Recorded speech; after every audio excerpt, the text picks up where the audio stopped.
ഗവേഷണ വിദ്യാർത്ഥികളോട് ലൈംഗിക ചുവയോടെ പെരുമാറിയെന്ന വിദ്യാർത്ഥിയുടെ പരാതിയെ തുടർന്ന് അധ്യാപകനെ ഗൈഡ് പദവിയിൽ നിന്ന് നീക്കി.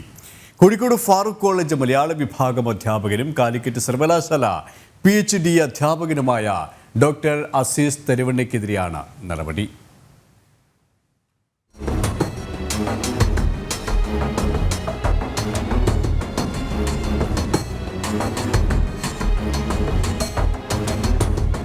അധ്യാപകനും ഗൈഡുമായ അസീസ് തരുവണ്ണ ലൈംഗിക ചുവയോടെ പെരുമാറുകയും ശാരീരികവും മാനസികവുമായി ബുദ്ധിമുട്ടിപ്പിക്കുകയും ചെയ്തെന്നായിരുന്നു അസീസ് തരുവണ്ണയുടെ മേൽനോട്ടത്തിൽ ഗവേഷണം നടത്തിയിരുന്ന വിദ്യാർത്ഥികളുടെ പരാതി. അന്വേഷണ വിധേയമായി അധ്യാപകനെ സസ്പെൻഡ് ചെയ്തിരുന്നു. സർവകലാശാല ആഭ്യന്തര പ്രശ്നപരിഹാര സമിതിയുടെ റിപ്പോർട്ടിന്റെ അടിസ്ഥാനത്തിലാണ് ഇപ്പോൾ ഗൈഡ് പദവിയിൽ നിന്ന് അധ്യാപകനെ നീക്കിയിരിക്കുന്നത്.